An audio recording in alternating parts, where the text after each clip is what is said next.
there's a very special discussion on mental illness that's happening for students today at Manual Academy. Here with more, we've got the founder of Humble Cry, Patrice Foster. Yes. Thank you so much for being here because this is such an important topic. Talk to us about why this is so near and dear to your heart, because you do have connections to this as well. Yes, my mother and brother are both bipolar schizophrenic, and throughout life, I didn't understand the illness myself. You know, as a child, you see your mom go through so many changes, and I had to teach myself how to love her without blaming her for this illness, because the illness chose her. She didn't choose it. Absolutely. So I started this foundation in 2015 to give back to the community, because I think with us in general, as a nation, we lack the self-taught of mental illness. We're told to sweep it under the rug.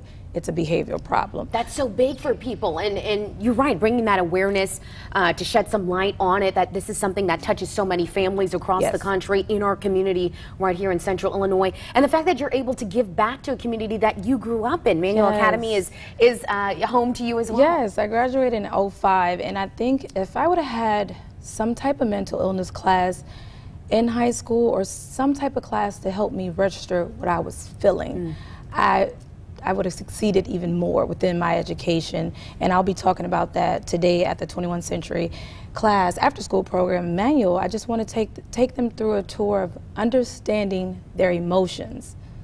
Whether we seek therapy, medication, it's okay not to be okay. Absolutely. And that's a big message. I think not everybody always understands that it's okay to not always have that smile on the face, but to reach out for help depending on what mode you need to go after.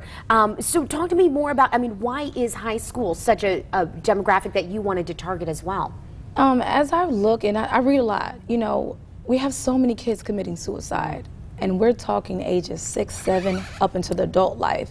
And when I look through the cases and I read, they just wanted someone to actually care.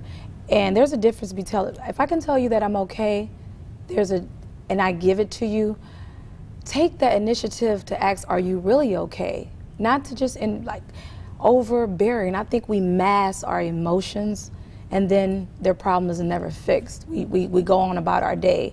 And I want people to understand that you're not alone, you know, and mental illness has no face. Depression has no face.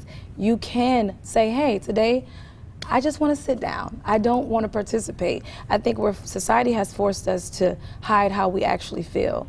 But if we get more people to say, hey, I'm suffering from depression, postpartum, now I can learn how to love you. You have to teach people how to love you. Such an inspirational message. Now, when it comes to Humble Cry for the future, what comes next for you? What's the end hope? My hope is to bring shelter. I want to build centers, and actually here, if I can just bring my first center in Illinois, I want to have a building where they can live transitioning back into the community, or whether they stay there longevity. I just want them to be able, because having mental illness, you're limited to getting your own apartment. There's things that prohibit you to do what the average person can. So I want to build a center where they can come and get the necessities they need, whether it be household things, they're short on a bill, anything that I can do to make them feel wanted back into the community. A lot of very exciting things happening for Humble Cry. Patrice Foster will be speaking again to some of the students at Manual Academy. We'll have more information on all the work that you're doing, and we appreciate the work that you're doing. Thank you. Of course, just head on over to our website for that information. That's ciproud.com.